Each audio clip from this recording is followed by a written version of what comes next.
I am Mike McCann, the real estate man. I came from nothing, and my hope is to help people to grow that weren't born with those opportunities. I will never live in this environment. I will never be like this. I was the hardest worker with the best attitude. And people would say, why are you working so hard? It made me feel good. I sold a $644 vacuum cleaner door to door. I didn't know about entrepreneurship, but I used to say to my mom, I wish I had a job where the harder you worked, the more money you could make. I have the mindset, I call it an immigrant mindset, immigrant attitude, because the opportunities here are unbelievable.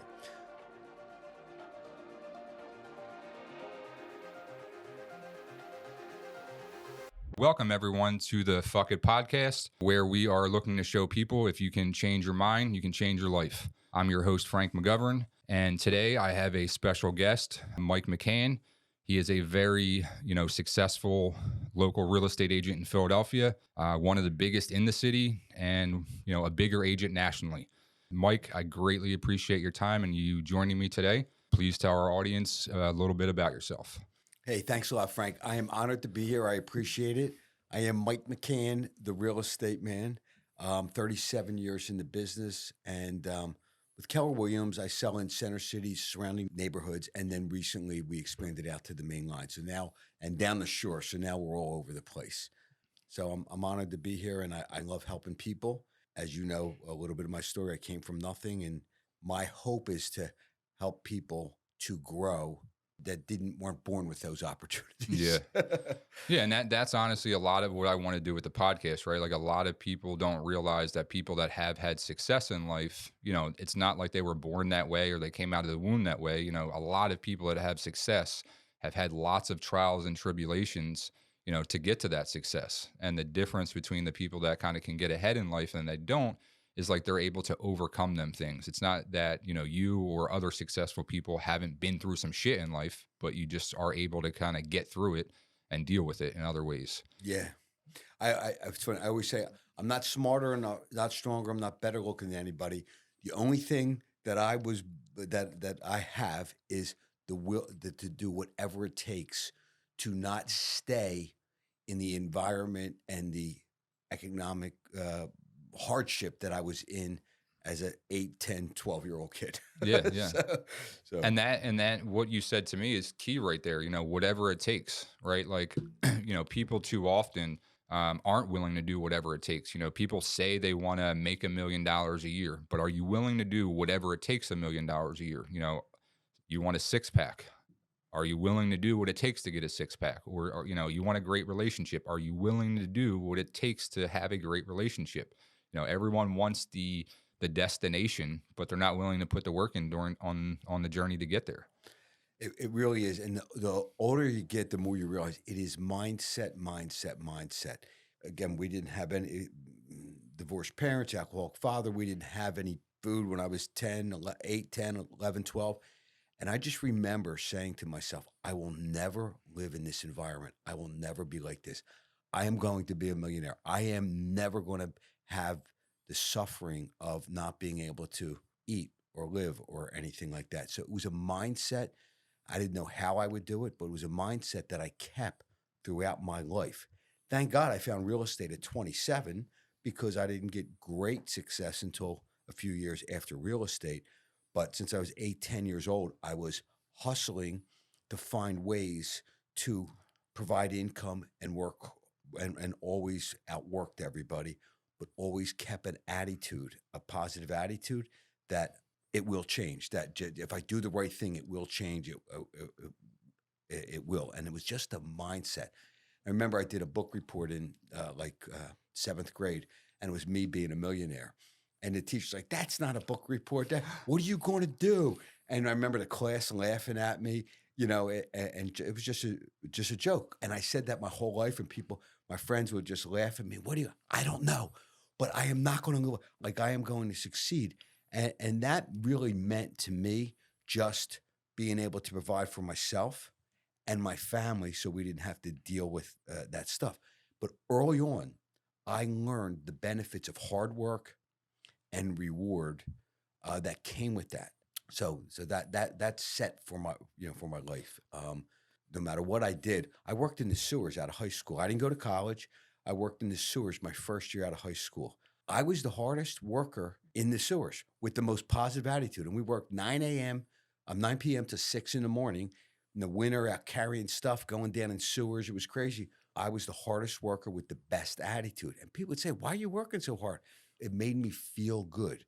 So I always tell people today, money's one thing. Money is not happiness. No. Money is a tremendous, when you don't have food or housing, yes, money seems to be everything. Once you have that, money is not happiness, it's purpose. I did want to make sure that how I built wealth was reputable, honest. I didn't want to take any other path that I saw some of my friends taking. So I will say that. Well, one thing that struck me while you were talking is just which I can super relate to. When you were a kid, you there was times where you didn't have food, you were hungry, and that hunger as a child transformed into hunger as an adult, and I can so relate to that. Like my mindset wasn't I wasn't thinking a millionaire when I was younger, but I was like, I'll never fucking be poor. Like I'm not gonna grow up the way that I grew up. And like that stuck with me, forever. It's still like kind of ingrained in me, like where it's like I would never live that like that. My kids won't live like that. If someone listening is kind of has experienced that or is experiencing that, it could be a blessing. That can drive you to places that people that have a ton of food to eat are never going to get to.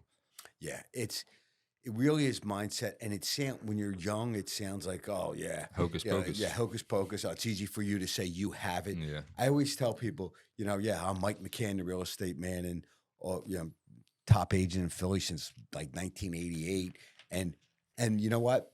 I got into the real estate business, and I could talk about other things, but in the real estate business, and I looked at who were the best people in the business, and I said, wow, you can make commission selling real estate. Wow, you can own real estate and build wealth. So I looked at the top people in the industry.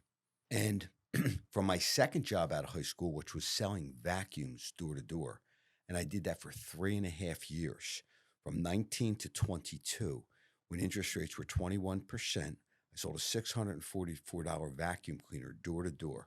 Wow. From lower Bucks County all the way up to the end of Bucks County, both sides of the river. I have knocked on every door with my knuckle with a $644 vacuum cleaner in my hand. But that gentleman, James B. Marion III, was my mentor. He was the one that opened me up to entrepreneurship at 19. I didn't know what entrepreneurship was. I used to say to my mom, this was when I was a dishwasher in high school. So through high school, from middle school, 8th grade to senior, I was working 33 hours a week at Tony Alvino's restaurant in Bensalem on Street Road. And I was a dishwasher, prep man. I just got moved up because I worked so hard. I didn't know about entrepreneurship, but I used to say to my mom, I wish I had a job where the harder you worked, the more money you could make. Because I remember as a dishwasher, I was a skinny little 13-year-old kid, and most of them were like 16, 17, 18-year-old guys in the back, and they'd be like, yo, slow down, white boy. What are you working so hard for? I was a skinny little kid with long hair, like, slow down, slow down. And I'd be like, what are you talking about? And then 4 months later, I'm out in the prep room, out of that hot dishwashing room, and then they moved me to cook. So hard work paid off for me early, but I didn't know about entrepreneurship because I was making the same as the guy that wasn't working hard. Yep. Until I started selling vacuums, and then until I found real estate. Yeah, it's funny because same with me. Like in terms of like I worked since I was like 13 years old. I did dishwashing, delivered papers. I worked at McDonald's. But once I turned 18, I started working as a bill collector because I could make commissions and more money if I actually worked harder. And it's funny because like that like helped me significantly. As I got into real estate. A couple things though that like you had mentioned. You had said that when you were right out of high school working in the sewers, you were working hard and you had a positive mindset. So, it's people, will say, oh, it's easy. You're Mike McCann, the real estate man, the number one agent for, 30 plus years. But that mindset was there well before you became successful in real estate. So what would you say, that was attributed to? Exactly. It's funny. It's like America's the greatest country in the world. But Yes, a lot sir. of times, second, third generation gets soft. Oh, yeah. I have the mindset, I call it an immigrant mindset, immigrant attitude, because the opportunities here are unbelievable. But by second, third generation, a lot of times you get soft because you've had decent housing, you had good school, you had good food. You didn't have to. I realized no one was going to pay for anything for me. No one was going to buy me a car. No one was going to feed me. No one was going to pay for my housing. So the mindset really was everything, and then willing to put the work in. There could have been a million excuses why I took a different route, Frank, but thank goodness I was, and I attribute this to my mom and three sisters, raised with like I did have love and my mom and three sisters in my life. So I had like a purpose, and I wanted to help. So it was a positive mindset. And to me, when I was working in the sewers, that was my first real man's job. I Yeah. was grateful. The other guys would complain. I'm like, we got a job. We was grateful. And then the recession came in '79 and killed every job in the universe. And thank God it did, because that's when I learned, that's when I started selling vacuums. So all my friends were collecting unemployment or selling pot or whatever. And I was hustling, selling $644 vacuum cleaners. But that guy taught me so many things that I taught today. Normally in your life, you're going to have 3, 4, 5 mentors that are going to change the course of your life. Yes, you're a product of the 5 people you're around. Frank, if you show me the top 5 people you're around, I'll know what type of person you are. But also throughout the course of life, there's a few people that change your life. So my mom was probably my first, because she taught me how to love and accept everybody. Then James B. Marion the third taught me entrepreneurship, and his sayings were, "If he can do it, you can do it. But never, never, never give up. Can't means won't. The harder you work, the luckier you get." So things like that, and they all sound hokey, but that attitude, by looking at the best person in the business and saying, if they can do it, I can do it. I was a C student in school, D student, because I wasn't really in the school. But if it was a topic that I loved, I not only did great at that, then I just dug into it. So I do have a tunnel focus, compulsive type attitude, like I can relate to that. yeah, yeah. So I dig in, and when I got in real estate, when I thank God I found real estate through some friends, and I said, I looked at the top people and I said, that's what I want to do, and if they can do it, I can do it. Maybe I have to work harder. Maybe it's going to take me longer. I don't care. I don't care, and nothing was going to stop me. So what kills me is it doesn't matter, especially today. It doesn't matter where you came from. Doesn't matter your race, nationality. If you really want to succeed and grow, whether it's in the restaurant business or the real estate business or whatever, you can.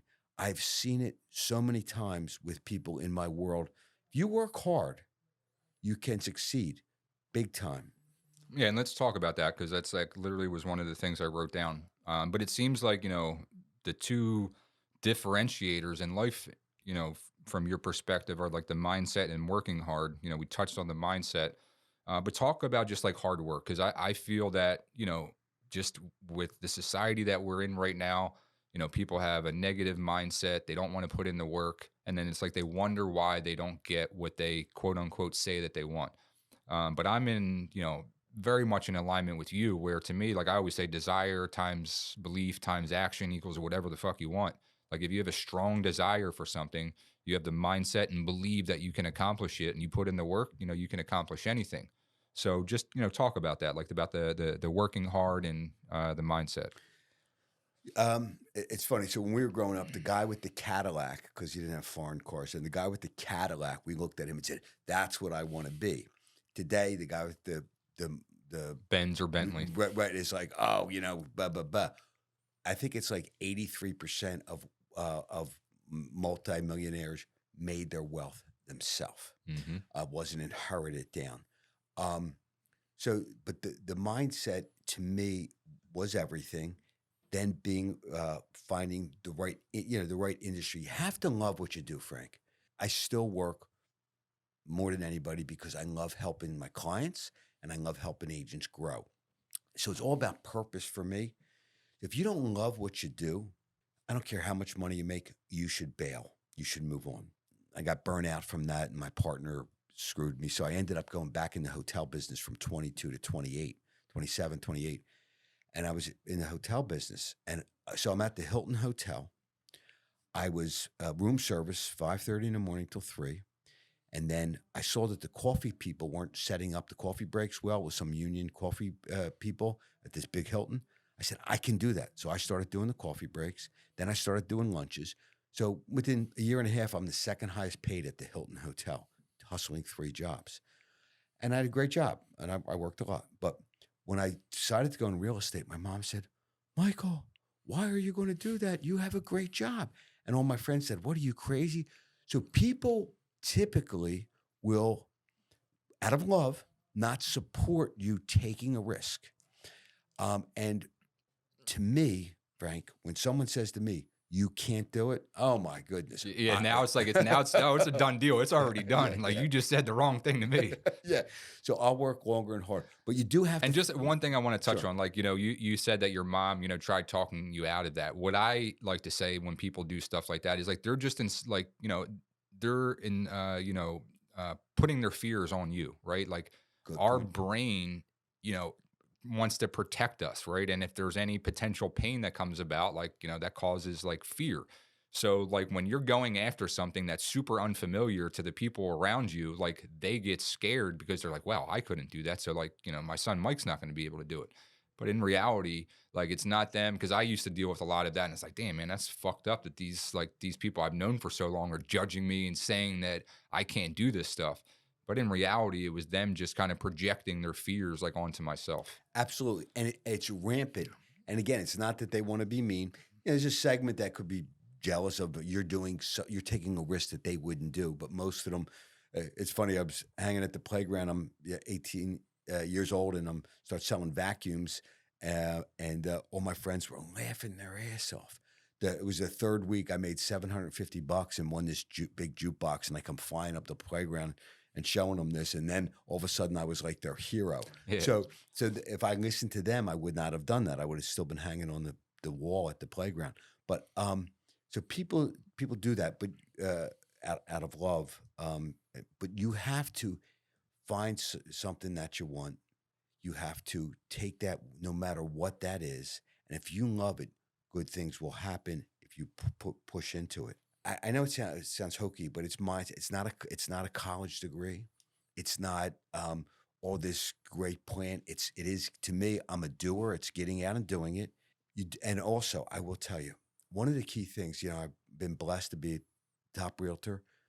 In my wake, I have left a great reputation. You don't have to be mean and cutthroat and nasty to be successful.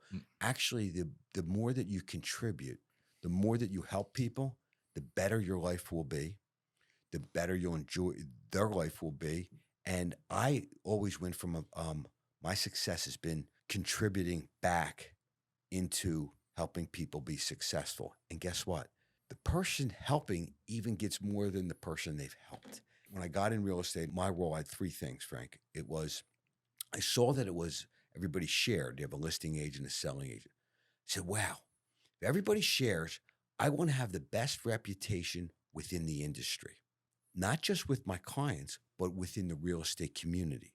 So I just got involved with the board of realtors. I got involved. I want to become the most knowledgeable.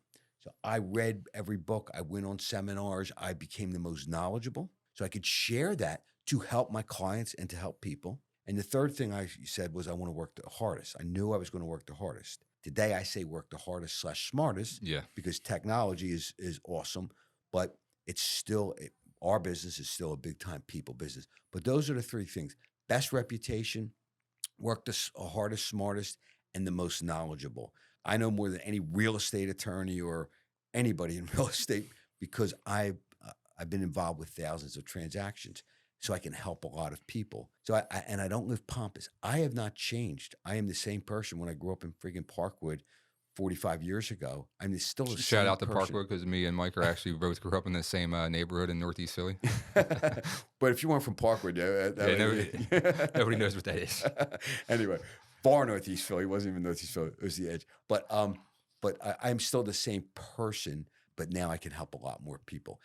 Yeah, one thing I wanted to touch on, you were just kind of mentioning like successful people, people that have helped you out and stuff a little earlier. My perspective on successful slash rich people, when I was kind of growing up was very negative compared to what it Correct. is now. Did you have like a similar negative perspective when it came to rich and successful people when you were younger? And then if, whatever that is, like, what is it, now compared to what it used to be? Sure. Well, I didn't know any rich and successful people, so but my perception was no, we respected the guy in the Cadillac, but we didn't know him. You Yeah, know what I yeah, yeah. mean? But I have seen in the business world there are people that in their wake they destroy everything in their wake. It's like a boat going down. Everything in their wake gets destroyed. They are short lived. They don't have a happy life. So to me, most people that are self made, successful people that are happy and have a life that you want to live. Because it's when I look at this, we call it in the Keller world, we call it God family business, right? And in that order. And I was always self-reliant, meaning like I knew no one was going to give me anything. And it's funny, I have what I call false pride. I would never ask anybody for anything. Same. I would sleep on a bench before I'd ask you to sleep at your house because I didn't have anywhere to sleep. Or in the business, I would never ask anybody. I would watch and then I would do it. What I have learned is in my world of contributing, as I built success, is the sooner you realize you need other people in your life in a positive way, the better your life will be, and the faster you will grow. So you should have a network, and not a networking group. I'm talking authentic network with people that you can share ideas with, who are growing together, or even growing separately, but living that same lifestyle of God, family, business, growing your business. So being around just people with that same mindset. One of the blessings for me is that we call it I build for life. When I bring people into my life business wise, I try to have people forever, and I always try to give more than I take. Just like with my clients, I under promise and over deliver. So you have to be by contribution, dude. I love life. I've had the best life. If I died today, I had the best life in the history of the world and the best people in my life. And I love living every day. And I can match anybody's tragedies. I can match anybody's issues because whether you have $1 billion or no money, a lot of us all have the same issues. Yeah. It's how you deal with them. What I'm saying is you can't live. If a negative thing happens to me, I'll deal with that couple hours, move on, come back to it. I'm not going to live in that for a week and have it knock me out. So I was born this way too. I will tell you, Frank. I wish I could say I learned it, but I I really definitely was not. This was many years of hard work and reading and education. gotcha. Yeah, I was born that way. Right. One thing though, I just Yeah, wanted to sure. before, because this just hits home with me because it's like really a poor person's mindset, and just you saying it kind of shows that that's kind of the mindset that you had, understandably so, growing up poor. But like in the beginning of your real estate journey, like you wouldn't ask for help, right? Like I was the same exact way because, being from, having that poor mindset, like you think, like, oh, these successful people aren't going to want to help me and all Absolutely. this other bullshit that couldn't be further from the truth. Mike is super successful and, is so giving with his, time and knowledge to agents and just other people. And from my experience, people that are successful, happy, have money, those people are actually more willing to help others than people that don't have shit. Absolutely. Would you agree with that? Absolutely, absolutely, absolutely. And it's funny, right? Because I felt I didn't belong there. I felt like I never belonged there. Even when I was getting in real estate, like I had moved in the center city, I'm like, I don't belong here. And having a lack of confidence to ask anybody for help. So I just watched and didn't ask for help. But I love when people ask me for help. And I tell that person that is, you will be a major success because you're 3 months into this business and you're asking to have a meeting with me. I would never have had the Yeah, same. kahunas to do that. Yeah, it's I being like vulnerable, and Yeah, that honestly exactly. takes some, man, like you said, Yes. that takes some balls to do that. Yes. You know, it's Yes. My joys today, honestly, Frank, my joys today are helping people become successful. And I could just real estate allowed me to do that so much from customers. You know, when all the Vietnamese were coming over here, and I remember they were coming over in the early '80s and trying to buy real estate or living in houses, to watching them work hard, and 20 years later, developed neighborhoods are great, and their kids went to the best universities, but they worked their butt off, and they did it with community. They didn't do it just by themselves. So I've learned to reach out. I've learned how to reach out now. I want to help people. When people reach out to me, I met with someone today I spoke at Temple University, and she said, "Can you meet with me?" Spent an hour with her, right? I didn't make a penny off of that. Do I care? No. I saw a person that is getting started in life. It's hard right now. yeah, I'm a 22-year-old kid. It's tough. What am I going to do? So I just talked about entrepreneurship. I talked about the freedom that entrepreneurship that give you. If I had worked for a salary, I'd be having a $60,000 salary my whole life. That's probably what I would have made. yep, Wasn't college educated, barely made it through high school. But being an entrepreneur allowed me, and now I employ. I, it's hard to say, but I employ anywhere from 50 to hundreds of people work at my brokerage. So you have to dream big, but you have to be around the positive people, and you have to invest your time and your energy. I used to get up a little later, but now I'm up I'm up about 6, and I'm asleep about 12 or 1. I was never even home before 8 or 9 or 10 at night. Yeah. Now I'm home earlier because my kids are gone. So I promised my daughter I'd be home by like 7 or 7:30 to hang out with the wife at night. By 8:30, I'm physically in the office. I'm helping people soup to nuts. I love it. It keeps me going. I remember one of my daughter's fiance. He graduated college, paid through his family, paid through college. She was supporting him. They're no longer engaged, but she was supporting him. The mom was supporting him. He graduates college after 4 years. Everybody's support. He's offered jobs for $17 an hour, and he's not taking them. He wants $24 an hour. I'm like, dude, I would have gone in for free. yeah. You know, To get $17 an hour Yeah, is better than $0 an exactly. hour, Yeah, right? but he was being taken care of, right? So to me, I would have gone in for free to prove myself, to get in, to have that opportunity. So take the opportunities. And to me, in your 20s is where you got to figure out where you want to be. So you got to be open to taking any opportunities. Yeah, and just to add to the point about like the 20s in particular, I think when I was in my 20s, and a lot of people, I was just talking to my son is 21, was talking to a good friend of his, and he was just kind of saying, I don't know what I want to do with my life. I'm like, yeah, you and the other 100% of kids your age are in your 20s, like that's normal, right? Like, and it's okay. Like you need to try things. Like that is the most important things. If opportunities present themselves, take advantage of them. But it's like you don't need to have life figured out in your 20s. Just Yeah, try different shit and you'll figure it out along the way. yeah. One thing that you said earlier, to me, just resonated. Everyone has issues, just like successful and happy people deal with those issues. And that is Hmm. so true, right? Like it's like people think like, oh, that person's lucky, like they're happy all the time, or like they don't have to deal with any like issues or whatever. That's not fucking true of any human being on the earth, especially people that are successful. Like the more success that you have, you actually deal with more shit. It's just about being able to kind of you actually deal with the stuff as opposed to sweeping it under the rug and acting like it's not an issue. So it doesn't matter where you're at in life. If the ultra successful have problems and issues, they just actually deal with the problems and issues. Absolutely. Totally, totally agree. All right, so we're going to get ready to get wrapped up here. We'll finish with our final 4. So the first question, Mike, would be what book, movie, or experience fundamentally changed your perspective on life and why? So here you go. 4th grade, we have to do a book report. Reading wasn't something in my family. It was with my kids, but not in my growing up. So I find this book. I don't know Thomas Edison. I read Thomas Edison's book in 4th grade. Talk about guy worked his ass off, incredible success. I was mesmerized by Thomas Edison in 4th grade.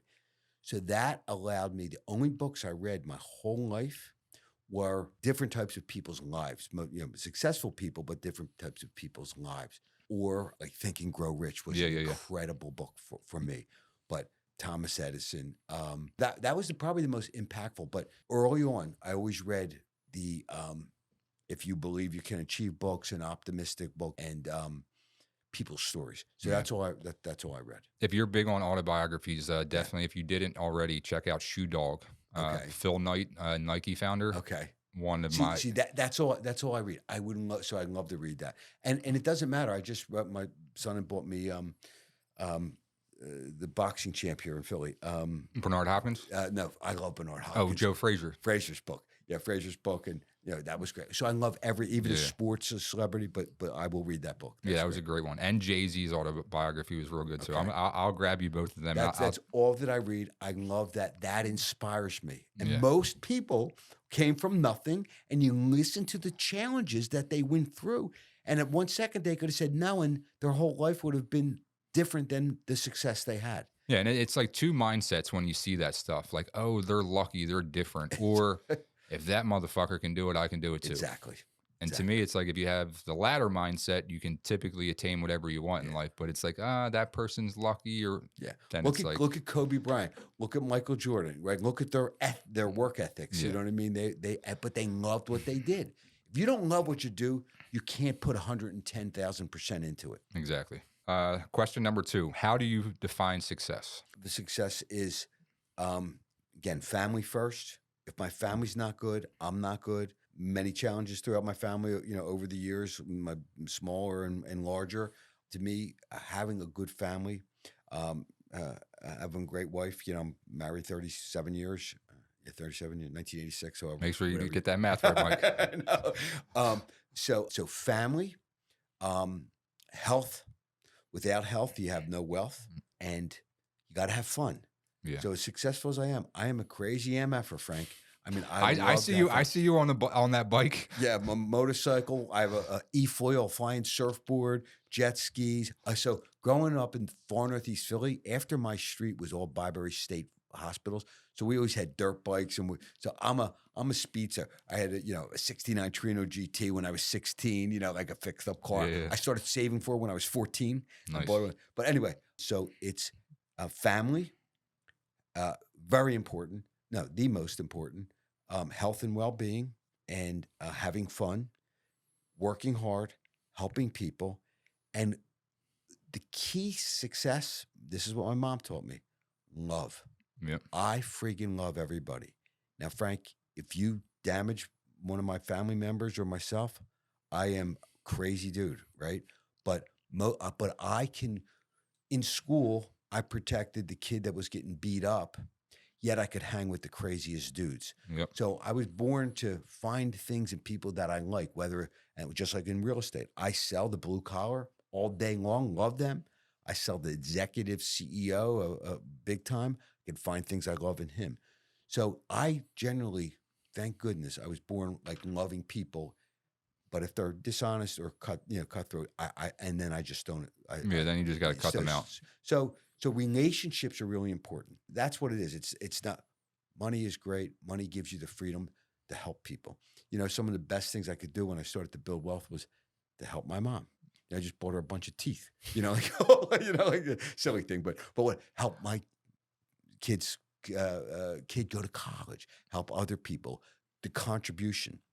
The one thing I will say about being successful is it's actually more responsibility, and it could be more difficult than when I didn't have anything, because I have a responsibility to do with that wealth things that are important. So I contribute back, and I raise my children to see that you contribute back. And I've been doing that my whole life. And not just money. I'm talking about time. Yep. I'm talking about mentorship. I'm talking about contributing back to make it a better world. And there's nothing better than helping somebody and them having a good life. Yeah. It's amazing. Anyway, sorry, I'm rambling. Yeah, and just to touch on that, like I totally agree with you. Like it's like, I've gotten some pretty significantly sized checks like through real estate. But the feeling that I get from helping other people is I've never got that feeling from a check before in my life. That's a great way to put it. And then the people around me, as my success grows, I love to share that success with them. Yeah. Like it's not all about Mike McCann, real estate man, and everybody who works for him. No, it's as we grow, you grow. As long as you're doing your role, gratitude is our biggest attitude, Yeah. as I say. You know, gratitude, grateful. I like to hard say work. gratitude's a hell of a drug. All right. Question number 3. If you could have a conversation with any historical figure, who would it be, and what would you ask them? Wow. Okay. No, it's funny. There's so many of them. Ben Franklin lived an incredible life. I mean, that guy was the man. His story is unbelievable. But you know, I was reading this book, and he's not as well known. Is Teddy Roosevelt? Amazing story. Not the one in the 30s. He was around the turn of the century in the early 1900s. Teddy Roosevelt. His story is amazing. I mean, he was raised in Manhattan, in New York, to a very wealthy family, but he had polio or close to something like polio, and they didn't let him out of his room. He was in a dark room because he couldn't move or whatever. The guy willed himself. Then he became a police commissioner in New York, and the wealthy family was like, we don't associate with those kinds. But his story is unbelievable. You would go to an event with him, you would bring him a book, and there'd be an event. Before the event was over and everybody left, he will have already read that book and be able to sit down and talk to the biggest doctor or scientist of the guy. Was amazing. He was an adventurer. He explored the Amazon with his family. Amazing person. So Teddy Roosevelt, because he's an action guy, he's an intellect, but yet he's an outdoorsman. Oh, so he's what do they say, a Renaissance man? Yeah, it's an unbelievable story. So what question you would should you read ask him? him. I'll His definitely books check are that long. out. His books are long. Oh, I'm a Okay. reader, so I'll definitely check it That's out. good, man. But what question would you ask him? Oh boy. It's funny. I'd almost like him if you could see America today. Yo, Ted, what do you think? It's funny because when Hone asked me that question, Uh-huh. I literally said I would ask MLK and JFK, how do you think we're doing right now? Yeah. But I digress. Fourth and final question. What was a time you had self-limiting beliefs, and what did you do to overcome them? Many times, Frank. I couldn't even I was so insecure from being the only divorced family in the 70s in my neighborhood, to having the only alcoholic father. I couldn't even raise my hand in class in 5th, 6th, 7th, 8th, 9th, 10th grade because I was so insecure. Even in my 20s, I was always worried about what people thought about me. I think that's a problem with a lot of people. Yes. What's the beauty is as you get older, you know, I remember I became the president of the Center City Board of Realtors in 1989 or 90.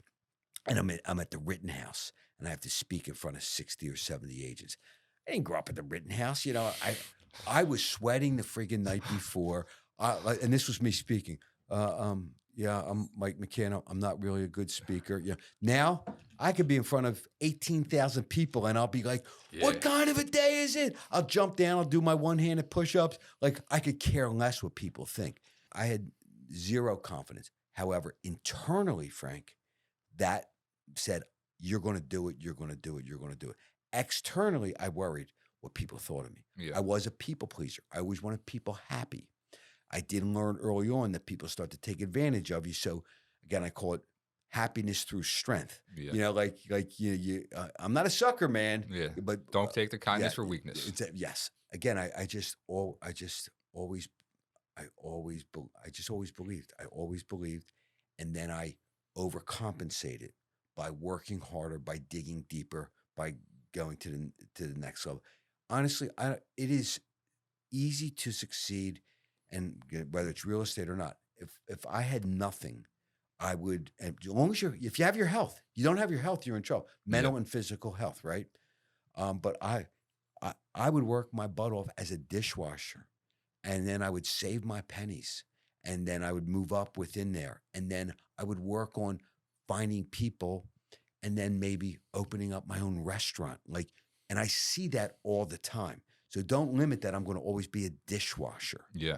So you get in that world, people help you. As you get older, people will be like, "Oh, I worked with him. He was a short order cook at this restaurant. I'm opening up this fancy restaurant. I'm going to see him because he was always the best worker with the best attitude." So people come to you because of what you radiate, and the biggest gift in life is a smile. If I'm looking in a party and I'm looking over and I see somebody with a grin on their face, I'm probably not approaching them. But if I'm seeing them smiling and talking, I'm probably going, "Hey, I'm Mike," and I'm going Yeah, to yeah. smile back. A smile, and don't judge people. So just believe it. The best gift. But I do remember saying when I was working hard for years, I just don't know what I want to do. Like, yes, I'm going to be wealthy. I'm going to be. I just don't know what I want to do. I didn't want the restaurant business, even though I got back into that, because I looked there, Frank, and I saw people that were 40, 50, 60. Yeah, they were partying at nighttime, divorce. Like, it just wasn't Yeah. cheating on their spouse. It just wasn't the environment that I saw as the ultimate success. That's about all we have. Wait, I got Go some ahead. Mike McCannisms. Go Okay, ahead. these are Mike McCannisms. Go ahead, my friend. Sorry, No. they're on my wall. My team bought me this photo of a guy on a motorcycle on a long road, and with all my sayings on top, and they all signed it. But it's never, never, never give up. 100% agree. And this is from James P. Marion. The harder you work, the luckier you get. The harder you work, the luckier / smarter you get. Can't means won't. Oh, Frank, I can't do that. No, Mike, that means you won't do it. Yeah. It can't means won't. If you believe, you can achieve. There's some good ones. Like I literally made, like, to me, the never give up part just like resonates with me so much because I feel that, like I'm sure you heard of the 3 feet from gold story, where there was, have you heard of that? Yeah, no, tell me. Oh, so briefly, so like, Maybe, but tell me. and I'll summarize it. So like this was like a true story back in like during the gold rush. This guy invested all of his money into digging an oil well, or not an oil, but like a gold well or mine or whatever. Mine, yeah. So, he spent all of his, money, a significant amount of time, wasn't working. He quits, sells everything to the next guy. Well, the next guy he sells it to dug for 3 feet. I heard this. And struck Yes. gold. Yeah. So the point, like I always say, like, you're 3 feet from gold, so don't give up because that's, to me, like that's how you lose, right? A failure is really just like a learning lesson. The only time that you're ever really going to lose in life is if you quit. And to me, if I ain't where I want to be, it's because the game clock is still ticking and the game ain't over yet. Frank, I love it. I always explain it to agents like it's like swimming across the Delaware, getting three quarters of the way across and then turning back around. Yeah. And you do have to realize, listen, no one's going to give it. Yeah. One of my pet peeves is the news promotes this lottery. Everybody just talks about the lottery. It's all over. Like, that is the worst thing in the world. Lottery is not going to do it. No. And if lottery did, I think the people that win the lottery end up broke again. Yeah. But like 90% of them. Yeah, yeah. So no, value and purpose. Purpose. So just don't give up. Stay around positive people. Make sure you're associated. For me, I love my friends who I grew up with, but I had to move out of that neighborhood, create, it's uncomfortable, create a new environment, try to find my way.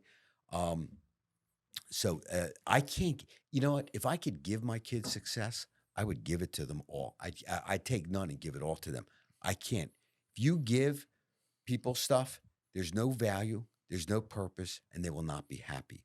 But you teach somebody how to, to have a purpose. Yep. And that's why I say you got to do what you want, and health. Health is everything, man. No, I totally agree.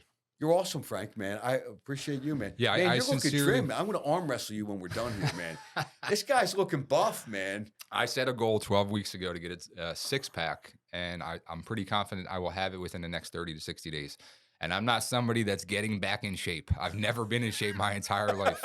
I was pretty fat and overweight the entirety of it. Dude, so, but no, I feel at 40, I honestly feel better than I did at 20 years old. That's fantastic. So just to wrap it up though, anyone that wants to, like, that needs to buy or sell a property in Philadelphia or anywhere that you list, or anyone that wants to contact you, reach out or whatever, please tell our audience like where they can reach you at. Sure.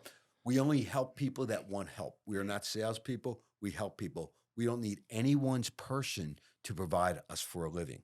So that is the difference with myself and my team. Most have been with me a long, long time.